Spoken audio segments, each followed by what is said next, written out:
What a time to be alive. Today, we launched the Will Cain Show at 4 p.m. on the Fox News channel, as it will be a day of restoration for America.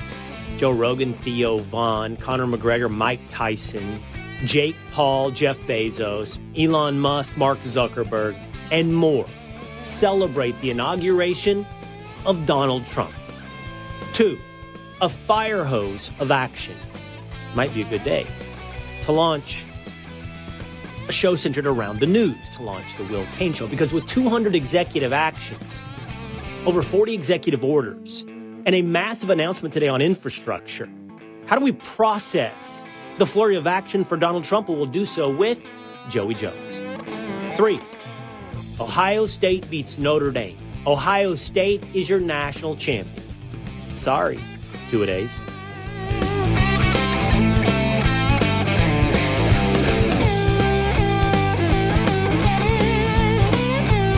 It is the Will Cain Show, streaming live at foxnews.com, on the Fox News YouTube channel and the Fox News Facebook page.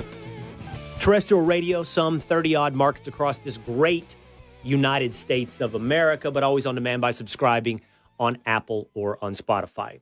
If you're watching us on Facebook or YouTube, hopefully newly uncensored on Facebook or YouTube, hit subscribe and join us every Monday through Thursday at 12 o'clock Eastern Time.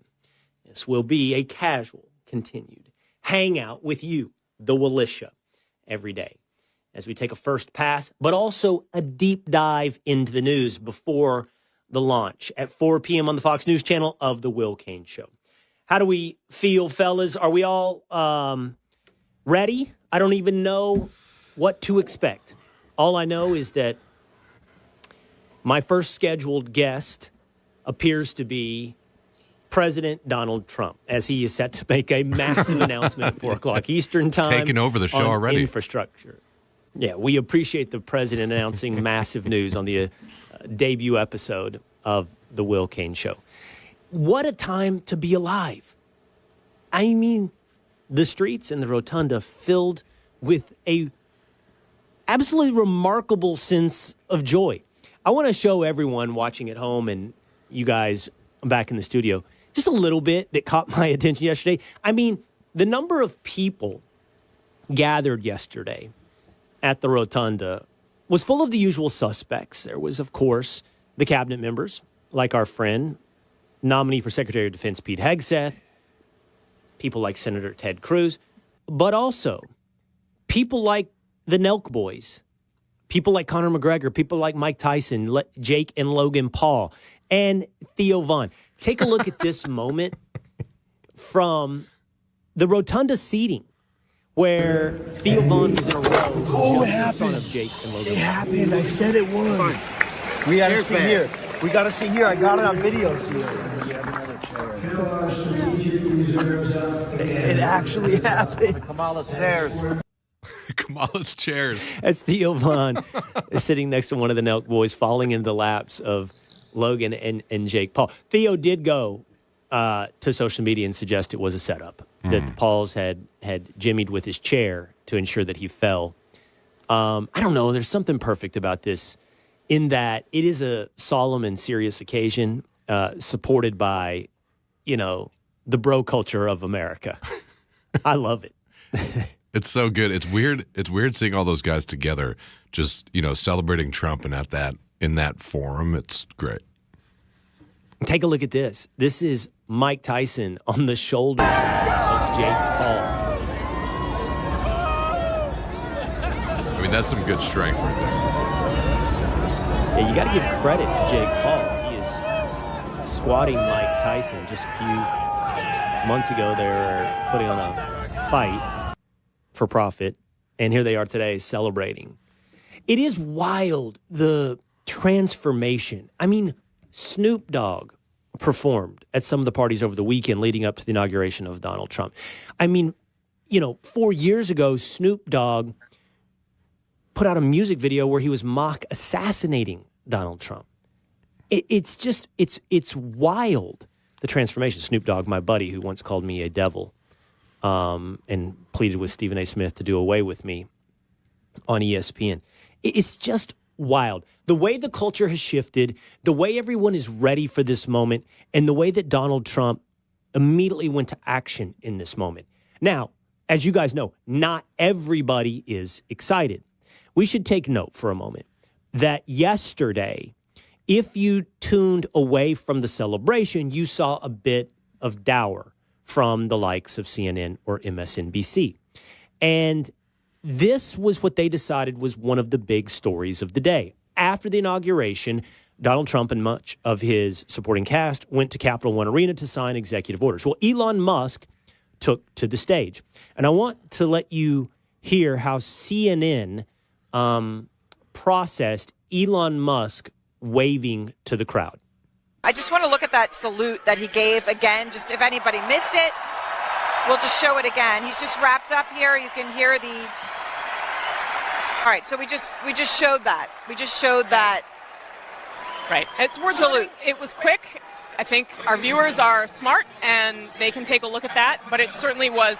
It's not something that you typically see at American political ralies. Put it that way. No, it was not something that you usually would see. And it was quick, as you point out. It was very quick, but it was in a moment of intensity for him as he came out dancing, and then he did that. He is a hero here. And I just want to say thank you for making it happen. Thank you.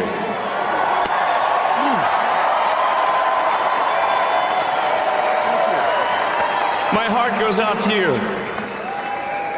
It is thanks to you that the future of civilization is assured.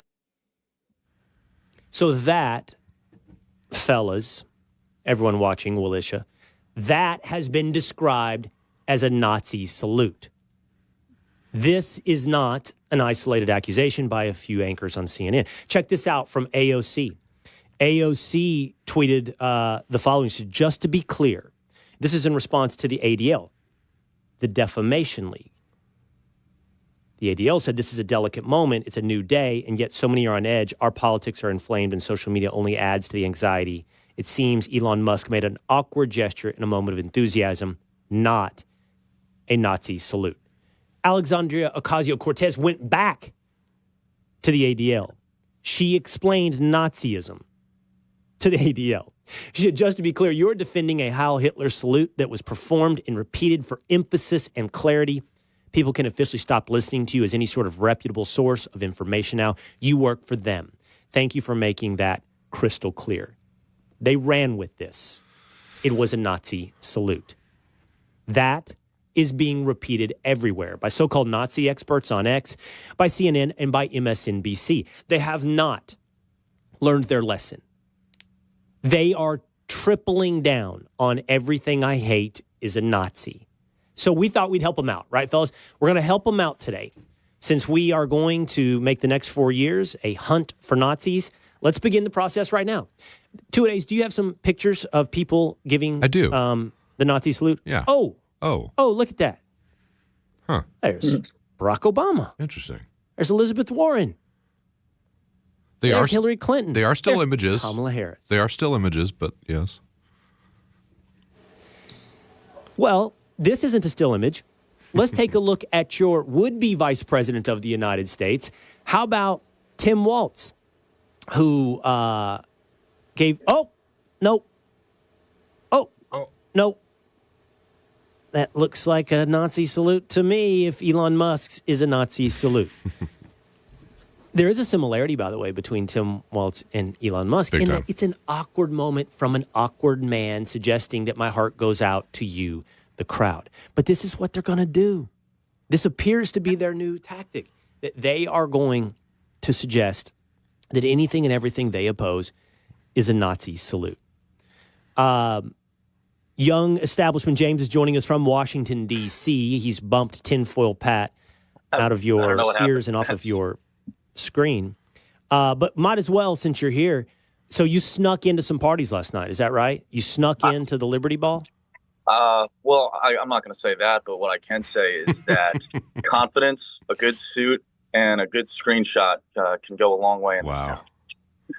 Committing crimes is fine. And how did you like it? Did was you awesome. party at the Liberty Ball? It was awesome. It was really cool. A lot of cool people there. A lot of Fox people. Everyone was there was an atmosphere of joy in the room. Yeah, that read through our televisions, that read through the streets. And I want to say this, and we're going to get into some of this in just a moment with my guest, Joey Jones, but there's a lot of attention on what I'm talking about. There's a lot of attention on the tech bros and the billionaires that were there with Donald Trump, even during the inauguration, even in the rotunda.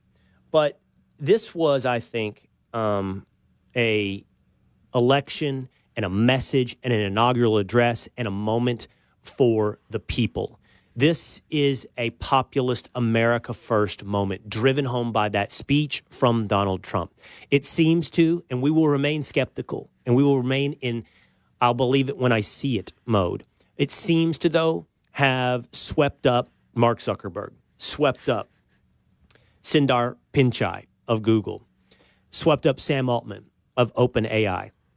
But make no mistake, I think, as illustrated by the 200 executive actions, all grounded in a populist movement, meaning supported popularly in every polling, that this is a moment for the people. If those rich individuals believe that they somehow have some type of extra influence, much less control over Donald Trump, I think they will be sorely disappointed by everyone else who's believed they've ever controlled Donald Trump. The crowd, as I mentioned, did include the likes of Theo Von, Jake Paul, and the Nelk boys, Elon Musk. One of the big stars from yesterday, though, was Barron Trump. Everybody is talking about Looked great. His aura. Looked great. That's what the kids like to say. His aura. Oh, is that what the kids say? That's what they talk about, man. Yeah, aura. Big aura. Jeff Ross, comedian, there yesterday. Marjorie Taylor Greene. Just a ton of unexpected people. Jeff Bezos, Lauren Sanchez, his wife. A ton of unexpected personalities. Joe Rogan there yesterday for the inauguration of Donald Trump. But with the flurry of activity, yesterday that culminated in a 60-minute Q&A session, one that was live and wild, as Peter Doocy asked Donald Trump live, hey, did Joe Biden leave you a letter? Trump looked in the desk. Watch. President Trump, did President Biden leave you a letter? He may have. Wait.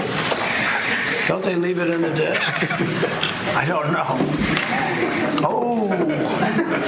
What's in there? Thank you, Peter. It could have been years before we found it. Wow. Thank you. Can you read it on the outside?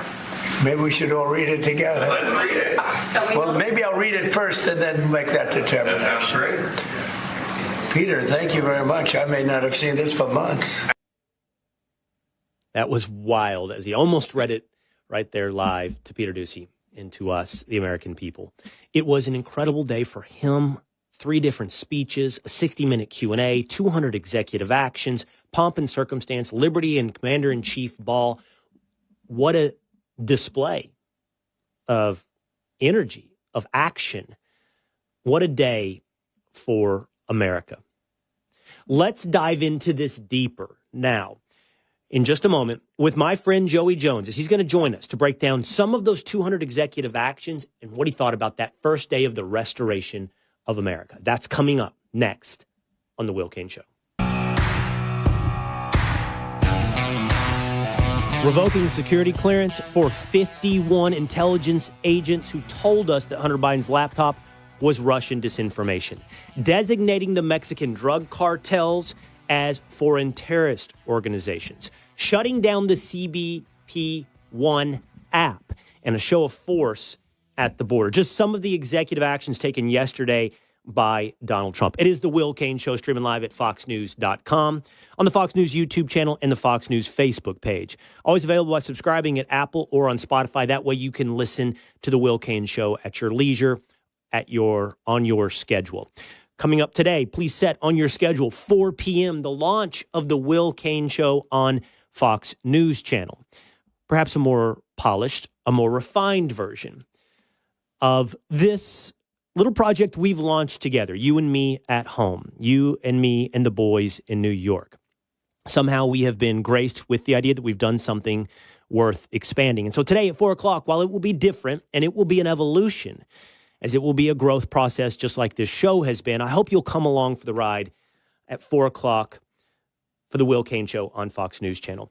On my monitor here in my studios in Dallas, Texas, I have a list of some of the executive actions taken by Donald Trump. It's hard to keep up. There are so many. Just as a sampling I have up for you here, we can take a look. Hiring freeze on all federal employees. Demand for all federal employees to return to work in person in Washington, D.C. Revoking the idea of birthright citizenship. Imposing a tariff on Canada and Mexico beginning February 1st. Restoring the name of Mount McKinley from Denali to Mount McKinley. Renaming the Gulf of Mexico the Gulf of America. And more. Just a flurry of activity that I think is unmatched in American history, but not one that Donald Trump was unprepared for. Between the lawyers, the staffers, they were ready to go in multiple signing sessions at Capital One Arena and from the Resolute desk in the White House. But what's most important?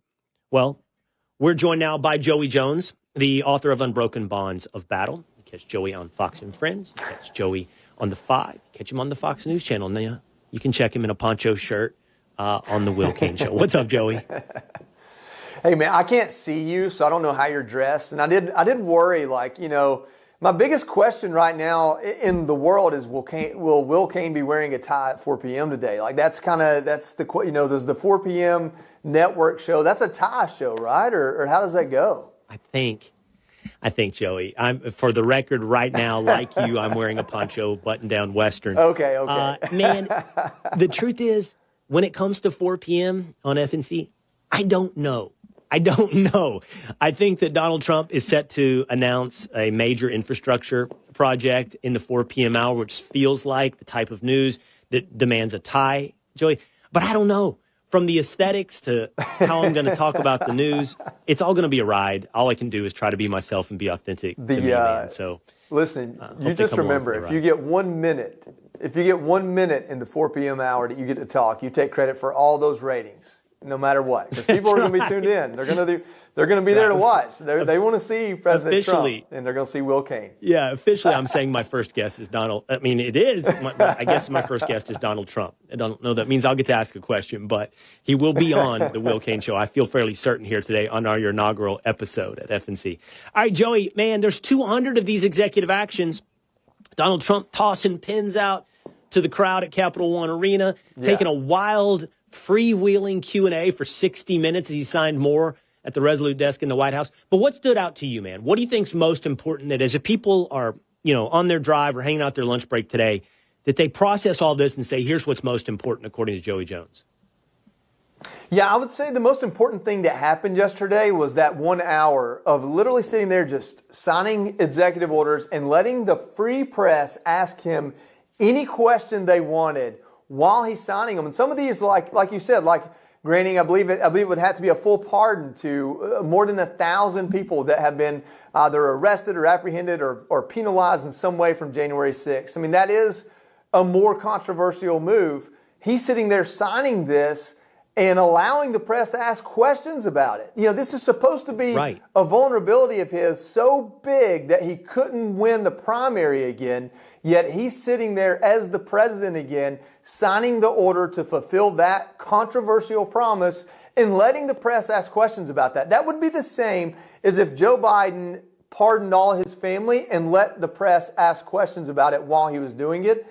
And he handled it, Trump handled it seamlessly. I mean, every question he had an answer for. And you touched this in the intro to your show. One of the things that's most unique about Trump that resonates with people but no one really ever explains or talks about is this idea that he can think through what he thinks about something while you're asking him about it. It's not some canned answer written up in a talking point that's real tight and is sure to not release a vulnerability or a misstep. It is he's processing this and coming to his conclusion as commander-in-chief while you're asking him the question. And we've seen that. We saw it in his first presidency, and we've seen it in this run-up to the election and post-election. And to the human being, you receive that as pure honesty. It may not always be the answer you want. It may not always be the way you want your president to arrive to an answer. But, man, it comes across as absolutely in-the-moment honest. And that's something that we're absolutely starved for when it comes to our politicians. So we reward it by putting him back in the White House. That is such a great answer, and I think you're absolutely right. It's authentic, and that authenticity reads as honest. And then you have to say, where does that come from? And it comes from a place of confidence. On any host of issues, to your point, Joey, as they asked him about TikTok, right? He didn't have, I watched that. Honestly, Joey, for me, it was hard to switch to the national championship game. It was hard to switch to Ohio State Notre Dame because this was so riveting. Yeah. And it's because, take, for example, TikTok. He did not have, to your point, a polished answer that gave us all the answers that we need. But he was thinking through it out loud. He's like, well, maybe we can find a deal with them. And if we don't, well, then it's worth nothing. And he was doing that even on issues like you point that by any other politician will be considered a political liability, like the choice to pardon 1,500 January 6th prisoners. But he handles it with an openness that has to be rooted in confidence. I feel confident about my decision. I will try to explain to you my decision. And I think your analysis is spot on about how refreshing it is. As by the way, others accuse him of being a habitual liar. Meanwhile, Joe Biden, the habitual liar, pardons members of his family on the way out the door and leaves all of us, with questions and implications of guilt. Yeah, I mean, on the Joe Biden pardon thing, here's one thing I will say. I do not believe, like I might have a few years ago, that if you're asking for a pardon, you're guilty of something, because we've seen the Justice Department in this country be absolutely weaponized. And so the faith isn't there. So I at least understand that there's a justification you can give. So why not come out and give it? Why lie about the Hunter Biden thing and then do this in the literal 11th hour? It just shows you that there's such a stark contrast between President Trump and President Biden, not just on the pardons. That's a good way to kind of see it. But look at it this way. Do you expect anyone, whether it be a cabinet nominee, Caroline Leavitt, anyone to come out and say something that is contradictory to what President Trump might say just before that or right after? I don't expect that at all. So you've got a president, President Trump, that's figuring things out as you're asking him the question. But you've got faith in his team because you've seen it happen before. They're going to be lock in step. They're not going to come out and contradict each other. On the other side, you've had Joe Biden for 4 years that, all intents and purposes, has been a committee rule where everything was focus grouped and voted on and figured out and decided and party line narrative, yet they couldn't keep their story straight. I mean, you had the press secretary, John Kirby, both coming out and contradicting President Biden at different moments over things like weather balloons and minor incursions and things that cause wars. And yet you have a president now who has this authenticity, as you put it, honesty, whatever you want to call it, who is processing and weighing decisions in front of the press. But his team understands exactly what his priorities are, exactly what he's trying to accomplish, and they know that about him, so they're not going to get in front of him, and they're not going to fall behind him. They're going to be lock and step with him. That's leadership, and that's what we've needed for so long. Listen, I'm not telling you that everything Donald Trump represents and says and does, I believe in or represents me. But you know what? Some of my best leaders, I didn't even like. I didn't even like to be around them. But I knew why they would make their decisions, how they would make their decisions, and I never had to worry about them flip-flopping for some stupid reason or taking me in a different direction. They were predictable, and I could rely on that. And I think with President Trump, it's not that every decision is predictable, but his priorities are predictable, how he picks his team, we understand, and which direction he's going to go. We know that very well because he said it for years, and then yesterday he's just boom, boom, boom, backing up all those promises.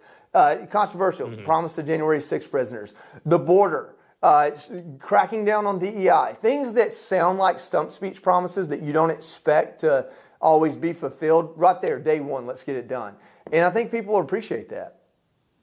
Because, as you pointed out, it is truly leadership.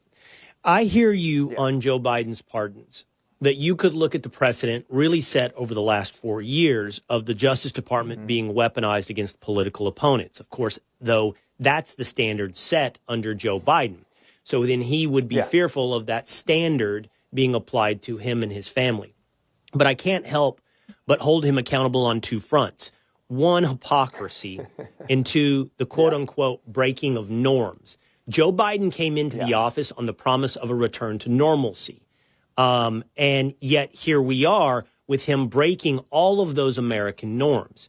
And you would just have to look back at one of the recipients of this pardon, Adam Schiff, and what he told Joy Reid a few years ago about the idea of a preemptive blanket pardon. Watch Adam Schiff. Have you ever heard of somebody getting a preemptive pardon who was innocent of all crime? Who's just an innocent person? Have you ever heard of that? Just somebody getting a blanket pardon and they're an innocent person? But no, I think that it's an effort not only to prospectively pardon people for things they have not yet been charged with and may never be charged with, but also it's the president's own family. It's people that have been covering up for the president in addition to his own family. This is the nature of those the president has surrounded himself with, including his family. And that is, it's been essentially a den of thieves environment. And so I think the president used this as his way of trying to protect those that have protected him. So that, Joey, is 4 years ago, as they are speculating on whether or not Donald Trump would issue prospective pardons to his family members, something he did not do. Donald Trump did not pardon for whatever accused crimes, Ivanka Trump, Jared Kushner, Donald Trump Jr. But then fast forward 4 years later, and not only did Joe Biden pardon Adam Schiff, Dr. Anthony Fauci, members of the January 6th committee, but his own family members like his brother Jim Biden as well. And so to me, okay, hypocrisy. That gets a tiresome thing to point out, but obvious here. And the second, though, is that thing about return to norms. It's such a breaking of the norms. And to me, Joey, then therefore it's symbolic of everything that was promised under Democrats over the last 4 years. They projected their own sins onto others and then committed those sins. Yeah, this is one thing that's absolutely true about Democrats, and it gives them the upper hand when we do things like budget fights and how we'll fund the government. They will absolutely sacrifice principles to get the victory. They will never, ever, ever sacrifice a win to principle and to take a stand like a Thomas Massey would on the right and several others. Ted Cruz, Rand Paul have done it over the years.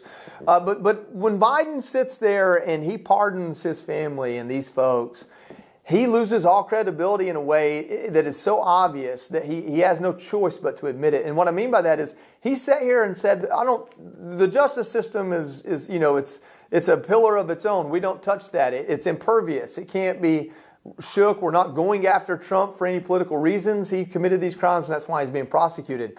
Well, if you're pardoning people preemptively, you're admitting that you believe the justice system either has or can be manipulated. So it's one or the other. It can't be both.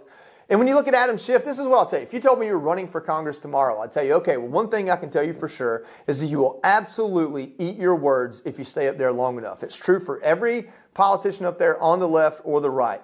But most of them, it's something like, in 2003, they made the argument to go to war in Iraq based on the information at hand. And in 2021, maybe on the right, maybe both, they're making an argument that war we shouldn't have done. Well, that's an intellectual argument that's changed over 20 years with a lot of evidence to back it up. So you're eating your words, but it's also a different time and a different place. When you look at Adam Schiff, just 4 years ago with all of this, indignation about what a pardon should be and how it should be used, and now he's accepting one himself, there isn't anywhere to go hide on that. There isn't cover for that. You just literally have shown that you were spouting off mean words against your enemy 4 years ago, and you're excusing something that looks real shady today. And that's all you are and all you're doing. I mean, Pam Bondi probably delivered it to Adam Schiff better than anyone has in her confirmation hearing. But the truth is, he's an extra level. He's right there with Joe Biden when it comes to hypocrisy and being blatant about it and unashamed. I mean, you watch those hearings. Tim Kaine sat there looking like a disheveled hobo, drilling Pete Hegseth about extremely personal matters that we know the majority of people on that dais couldn't answer to themselves. I mean, the level of just the lack of self-awareness or even dignity that you have to pander at that level, at the level that most of those Democrats did, I would be ashamed. I wouldn't want to breathe the same air as them in that hearing room. It is that dishonest, and it's that easily seen through. And absolutely, Republicans have done it too. It's not even partisan. It's just if that's what our elected representatives are, they're absolutely useless. I mean, we watched those hearings. It was absolutely useless. Well, speaking of breathing the same air, we have to ask you about this. Lauren Sanchez, the wife of Jeff Bezos, had an outfit on yesterday, Joey, that really got everyone's attention. I think we have a photo of this. She wore at the Capitol Rotunda, she wore like a leisure suit, a sport coat jacket, low cut, like all of them are, like the one I will wear later today will be, buttoned around, just above mid-stomach, leaving your chest somewhat exposed, where she had on just a bra. And you said you don't want to breathe the same air as a lot of these politicians, Joey. Mark Zuckerberg was happy to be sitting next to, apparently, Lauren Sanchez. You can take a look at this video if you're watching on YouTube or Facebook. Play that again because it's quick, but he sneaks himself a little peek down at the person sitting to his left, which was Sanchez. He didn't look at her in the eye. Let's put it that way. Everybody's really not very happy, by the way, about what she wore, Joey. Yeah, I think this is one of those weird moments where any other situation and Mark Zuckerberg's the bad guy, right? Like, how dare you be oogling her? But then you zoom out and you're like, well, it might not have been from a sexual attraction. It might have been from a shock and awe. Like, wow, that's what you wore. It's hard sometimes. Am I seeing what I think I'm seeing right now? And he's about half robot, so he's processing it at the same time. Like, I don't know why he don't was look at the obvious. We all looked to say, like, is that what I think that is? Is that a bra? But listen, there's something that we talk about here in the South. There actually is kind of all over, and it's called FU money. And, there's money where you're retired. There's money where your bills are paid off. And then there's money to where you do whatever you want to. And if somebody has a problem with it, you just say, well, F you. And so right there, you've got two people with FU money who decided to do what they wanted to do. And I don't know what the repercussion could be other than to make headlines and get into the tabloids and get more publicity. I mean, it's kind of an easy bet on her part. Like, Trump's surrounded by billionaires. It's billionaires that hated him not that long ago, billionaires who put tens or hundreds of millions of dollars against him, and he won anyway. But I'm not worried about them influencing him. If Mark Zuckerberg and Elon Musk had this heavy influence over Donald Trump, TikTok would be banned forever. That wouldn't even be a conversation. I mean, it's not in their financial interest for TikTok to be in the United States. So, I'm not too worried about it. I think Trump sees it as the power play on culture that it is, more so than he needs these people to guide him in his decision making. And until he starts making decisions that puzzle me and benefit them, that's where I am with it. I agree with you. I think he likes the look of it. I think he likes the look of having won over these highly successful individuals there to, in a way, pay fealty, in another way, celebrate his victory. I don't know that it means that all of a sudden his policy is going to be dictated by oligarchs. By the way, so Elon Musk giving a Hitler salute, the American government run by oligarchs, and pardoning January 6th prisoners are the way this inauguration is being treated in the mainstream media. And there is, I think there's a balancing act, and it's one that I'll have to walk. I think Donald Trump walked it perfectly, by the way, Joey, in his inauguration address, of looking forward to a bright tomorrow, a bold tomorrow, while demanding some accountability and rectifying the sins of the past. Accountability. And he did that in the room with Barack Obama and Joe Biden sitting right there, Kamala Harris sitting right there in the rotunda. So, I think that we have to do the same. We can't just move forward brightly into the future. We have to look to Dr. Anthony Fauci and still demand accountability despite a pardon. We have to look to the 51 intel agents who told us that Hunter Biden's laptop was Russian disinformation and demand accountability. And we have to look back to the January 6th prisoners, many of whom, and there's 1,500, Joey, who were in prison for 4 years, and look at what they were charged with and compare that to another crime of the same nature that someone would have received a sentence and ask, was that justice? And Donald Trump here today said it was not justice. It's not a complete, that person did nothing wrong. But those charges and those punishments far exceeded the concept of justice. And that's what we still have to look back on. Like, we can't just move forward. And I think that's what this is with January 6th prisoners. No, he said it. He said, I've seen murderers get a year, 2 years, no time at all. And you're worried about these people that walked within the ropes. Not saying everybody did, but there are people like the lectern guy who committed what do we call it? Non-violent crimes and was put in jail for years. And what did Joe Biden do? He pardoned half of D.C. and his family for any non-violent crimes committed against the United States of America. So why is it okay for your friends and family to be off the hook, but it's not okay for people that have already served time to be released when they're both politically motivated prosecutions in their argument? Joe Biden would say that prosecutions against those people would be politically motivated. I would say that, just like you did, it would be accountability. I have no problem with people that stormed the Capitol on January 6th and broke doors and busted windows, destroyed property that my tax dollars paid for. I have no problem with those people being held accountable. But do I think being held accountable should mean destroying their lives? Absolutely not. The same way that I don't think when I go out and I get a speeding ticket, being held accountable should mean I never get to drive again or that I lose my truck. Right. There's a level of accountability that makes sense. And President Trump is he's the First Step Act guy. He's the man of second chances. He's on his 13th chance right now. He understands that. So it's very consistent with who he is and how he's treated all demographics of people as president. The only people he doesn't give a second chance to are those that came in our country illegally and continue to commit crimes, and I don't think they deserve the first chance, much less the second. But I think it's very consistent with who he is. And he sat there last night and he answered the question that way. And back on the Lauren Sanchez thing, I don't think Donald Trump had a problem with how she was dressed. And I think if they'd asked him last night, he probably would have told you because he was in a good mood. I think that would have been a great question to ask him. And what a wild time when we have a president who would be willing to answer that question had it been asked.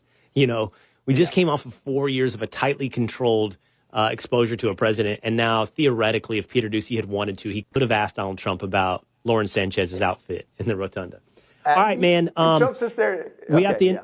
Yeah. Go ahead. No, it's just, he sat there and he said he found out about the pardons and he goes, well, can I go back out there and talk some more? Because I got something to say about that. Like, that was a pure, honest, that was his reaction. Like, I'm going back out. That's just who he is. 3 speeches, a 60-minute Q&A. I don't know how many different ceremonies that are required of the president on Inauguration Day, but he's at more of them today, all while signing executive orders, executive actions to put this new government into motion. Joey is an SEC guy, Georgia Bulldog. Yeah. I'm a Texas Longhorn, and you're going to need us because I think we're going to be carrying the SEC into the future. I think you're going to need us because otherwise you're going to get what you got this year, Joey. Big Ten playing Midwest football Notre Dame. For the championship. I think everybody was a Notre Dame fan last night. And usually it's the other way around. But I think everybody saw Notre Dame as a Cinderella. And I guess that's why, because Ohio State just imposed their will. They're the team to beat now. They're the new kings of college football. They were good. I think Texas, Georgia has just as good a chance to come back next year, but it's not going to be as easy as it was the last 5 years, that's for sure. All right, Joey Jones, Unbroken Bonds of Battle here on the Will Cain Show. I expect and hope to be seeing him at 4 p.m. as well on the Fox News channel after the launch of the Will Cain Show. All right, Joey, thank you so much, man. Thanks, brother. Okay. All right, let's break down last night's national championship game. It was Ohio State over Notre Dame? Let's break it down with Ricky Cobb from Outkick next on The Will Cain Show.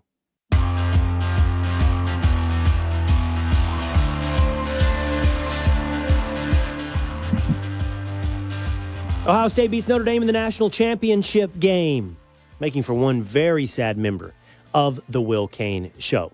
It is The Will Cain Show, streaming live every Monday through Thursday at 12 o'clock Eastern Time at foxnews.com, on the Fox News YouTube channel and the Fox News Facebook page.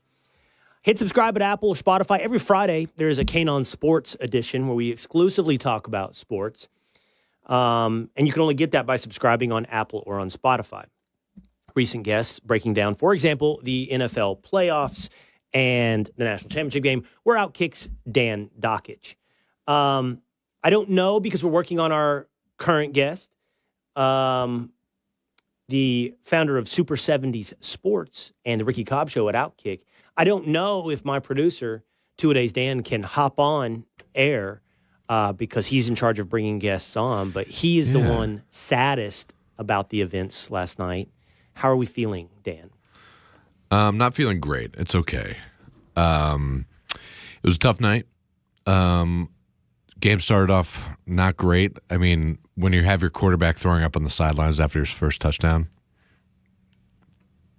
Didn't you feel good after that first drive? I believe it was the longest drive in the history of the national championship game, that first 80-something yard drive from Notre Dame and Riley Leonard, the end of which was, I was like, Riley Leonard is a stud. I think he had 8 quarterback rushes on that drive, and he takes and delivers a hit over and over. That's the problem. Didn't you feel good, though, after that first drive, where you're like, okay, we might have something here? No, see, that's what they needed. The thing they did in the Penn State game, they brought that out later. They tried to throw the ball in the first half with Riley Leonard and Penn State, and that worked, and then they ran the ball with him. Starting out like that, I get what he's doing, but it just wore him down, and by the second time they had the ball, he was worn out. He was done, and he had no legs. It did feel like they pulled out all their tricks, like all their curveballs on that first drive. Mm-hmm. It's like, I get what you're saying. It felt like you can't do this all game long. Riley Leonard won't hold up doing this all game long. So I get how you might have felt. And then it was just overwhelming talent, to be honest. Yeah. It's Notre Dame is talented. Notre Dame is good. It's a different level with Ohio State. And you just faced overwhelming talent. So it was not my favorite thing to watch, Midwestern football in the national championship game, all Midwest, Ohio State, Notre Dame.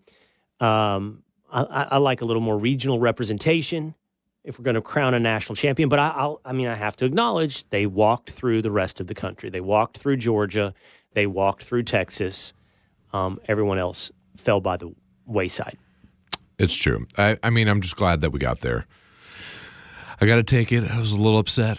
As you can see in my text messages last night, I was trying not to bother you guys with my sadness, but it's all right. I did have to fire off one text to you that I think Texas would have won the national championship game. If we had survived first and goal against Ohio State and gone on to win that game, I do think Texas would have walked over Notre Dame. I believe we might have our next guest. Just give me 1 second. He is – okay, you got to work on it. I'm making you multitask. We got a fancy new setup here in Dallas, Texas. I think it's fancy. We have a new setup here in Dallas, Texas, with all kinds of technology running around. I'm going to end up with cancer from so many different things that are broadcasting in this space that I have here. But with fancy new technology, it takes some getting used to as we bring in Ricky Cobb of Outkick. So we're working on that as we speak. I want to point out 2 notes from last night's national championship game that I think are remarkable and worth commentary. Halftime, ESPN aired something like, I would say, a 90-second to 2-minute video from President Donald Trump. He took some time yesterday to record a video addressing the nation and the 2 teams, Ohio State and Notre Dame. It did leave some people going, why are you hearing from Donald Trump during a college football game? Well, it's because it was a major event yesterday, the inauguration of Donald Trump. And it's worthy and of note. And you do hear from presidents during national championship games, during the Super Bowl. So for those that thought we were entering another 4 years where Donald Trump is on the verboten list and everything about him is taboo, I think you were introduced to It's a new America. Second, after the game, it doesn't surprise me about these two individuals. It's just notable, again, to hear on mainstream airways was Scott Van Pelt and Reese Davis on ESPN talking about the faith of these two teams, in particular Ohio State. They did say faith in God and faith in one another was represented well by both Notre Dame and Ohio State. Riley Leonard, an incredibly devout believer. But apparently Ohio State talked about their belief in God being a foundational element to what brought them together as a team. They apparently baptized players throughout the season, those who were non-believers that became converts. They did that throughout the season, and they talked about that sort of faith in giving it up to God made it easier for them to have faith in one another. And in a time when college football is undoubtedly devolving into a sense of selfishness, NIL, getting paid, and they didn't begrudge the guys, SVP and Reese Davis, they didn't begrudge the guys taking advantage of their market capabilities. It can create sort of this like mercenary free agent thing in college football. But faith playing a role in bringing all of those guys together and doing something selfless, which is required in winning a national championship game. You have to bring everyone together under a common purpose, under a common goal. And it's not just maximizing out your NIL. I thought those two things, Donald Trump's halftime speech and then that commentary and that revelation about Ohio State were remarkable, were notable coming out of the national championship game. Ohio State's just overwhelmingly talented, and that's the way it is. And you have levels of this that Georgia and Texas and Ohio State exist upon, and a few other programs. And honestly, Notre Dame's not quite there just yet. And you're going to run into that talent gap at some point. You're just going to run into that talent difference. When you've got possibly 3 first-round picks playing wide receiver for Ohio State, most certainly 2, in Emeka Abuka and Jeremiah Smith, later perhaps as well, Carnell Tate. It's just, not to mention 2 NFL running backs, offensive line, defensive line. It's just a talent that's hard for many other programs to keep up with. So joining us now is Ricky Cobb of the Ricky Cobb Show at Outkick. He's founder of Super 70 Sports. What's up, Ricky? Hey, my man. Just, fighting Zoom over here. But a pleasure to be with you as always. I'm glad to get you on the show. What was your big takeaway last night from the national championship game? Well, I think it went as expected. I thought that Ohio State would win. Notre Dame, look, they were spirited. They fought. I don't think it was Marcus Freeman's best night on the big stage. I think he got out-coached by Ryan Day. So am I surprised with the outcome? No. Notre Dame, a lot of fight, but I think Marcus Freeman wasn't ready for prime time last night. So a lot of people talk about, look, Chip Kelly, Ohio State's offensive coordinator, had a whole bag of tricks and gave them problems. And for example, managed to get Jeremiah Smith in one-on-one coverage several times, including a touchdown and that late game-sealing pass 57 yards that basically won the game for Ohio State. So that was something, by the way, for example, Texas was capable of avoiding their coverage with Jeremiah Smith, but it doesn't stop it because Ohio State has so many weapons. So where did you see the failure of Marcus Freeman? Strategically, you're down 28-7 third quarter, and that was a very poorly executed fake punt attempt. I think that was telegraphed. Probably everybody and their mother saw that fake punt coming. And then the decision to kick the field goal in the fourth quarter. You're down 16 points. It's a 2-possession game. It's going to be hard to get the ball back from Ohio State and to keep them from driving down the field. You got to maximize that opportunity, Will. They had to score a touchdown there. I understand Freeman saying after the game, well, I didn't like our chances of getting 9 yards or whatever it was. But, look, you've played an entire season. It's down to the wall there, and you have to get a touchdown on that possession to have any chance of winning. Instead, he opts to attempt a field goal that still left it not only a 2-possession game, but a 2-touchdown game at that point. The field goal was useless, in my opinion, and it blunted the momentum that they had. And I think he robbed them of the opportunity that they had, the small opportunity that they had to make a great comeback. You know, Ricky, it's kind of fascinating. So it's like we can separate the season into regular season and then the playoffs.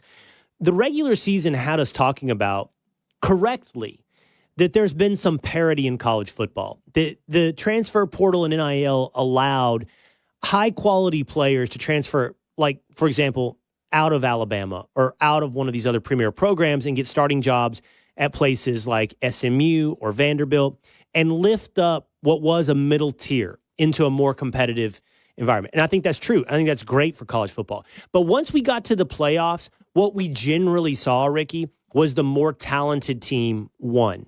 And last night, Ohio State was the more talented team than Notre Dame. I mean, more 5 stars, more potential NFL players. And that's not to say Notre Dame's not talented. They are. And you could argue, well, Notre Dame was more talented than Penn State and so forth in their other victories. But that's my point. You kind of look at it every step of the way. Texas beat Clemson. Texas more talented than Clemson. Texas loses to Ohio State. Texas probably less talented than Ohio State, and so forth. And we kind of end up at the place where the team who has the most 5 stars and the most NFL players generally wins the national championship. Absolutely. I mean, that's the story of college football. Things change. We're living in a bold new era now with NIL, and college football is in a transitionary period now, and it's in an awkward phase.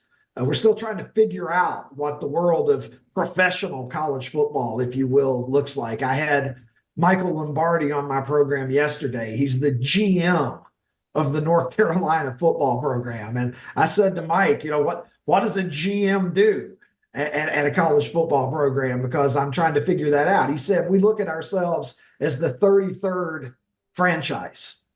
And Bill Belichick has talked about trying to create a portal to the NFL. So we're going through a weird time in college football. But one thing that's going to hold true, whether it's 1950 or 1985 or right now, is the teams with the best players are the most dangerous teams. And yeah, coaching can mitigate some of that if you have a great coach. And Marcus Freeman, despite my criticisms of some decisions he made in the second half last night, he's certainly a fine coach, but Notre Dame was outmanned, and they did the best they could with what they had. But at the end of the day, Ohio State had the horses, Will, and the team that had the most talent won the national championship.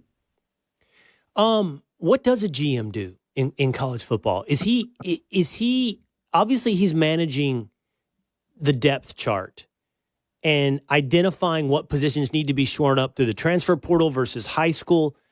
He's managing scholarships.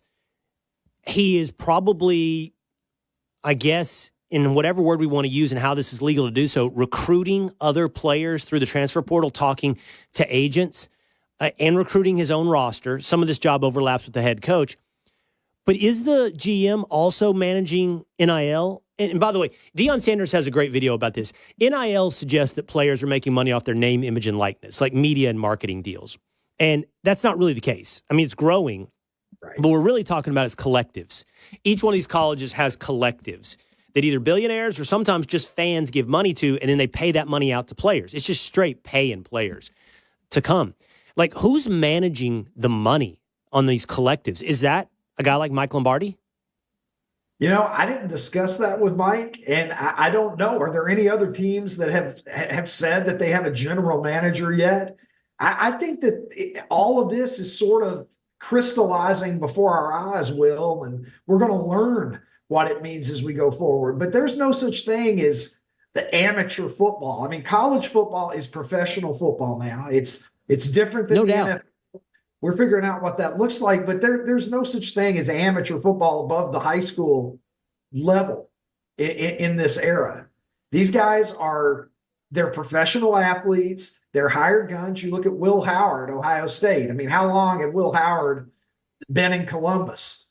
6 months, something like that. I mean, he's coming in, he's getting paid, he performed, he brought home a national championship, and that's it. The era of you're there for your education and your scholarship, and you're seeing guys play 4 years. Yeah, you'll still see guys who play 4 years at the same school, but this is an entirely different world in which we live in now, Will, and I'm still wrapping my mind around it, but I think there's going to have to be a lot of changes contemplated going forward. Does college football need a commissioner? People have talked about Nick Saban. Would Nick Saban be a good commissioner? He certainly has a lot of pointed opinions, but somebody's going to have to get in charge of this and figure out what this is going to look like, because we've got a professional model now in college football, and I'm not sure that common sense and reason has caught up to that in every respect yet. And I want to figure out who's running this for these teams. I think it is guys like Lombardi, but like if you have an existing player who wants to get paid after his freshman season because he played really well and another program's offering to pay him, you have to ask yourself, can we afford to pay him? And if we do pay him, what standard does that set for the other players on our roster? And then therefore, what's our budget? There's no salary cap.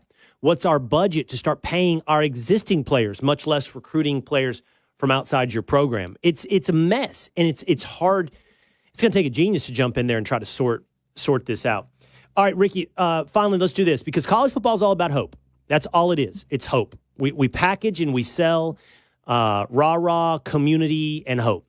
And, like, I already read recruiting because that's how I roll. I'm already read recruiting for Texas. So next year, who do you have, Ricky, as the favorite to win the national championship in 2026? Look, as it stands right now, Ohio State. At this point, there's so much parity. Will. You look at who will play quarterback? So much parity. Well, I'm sure they're going to have to go into their pockets for that. They'll find somebody. Everybody's on a series of 1-year deals. Will, yeah, imagine Major League Baseball where every player is on a 1-year deal. And you just say, hey, we could use Aaron Judge next year.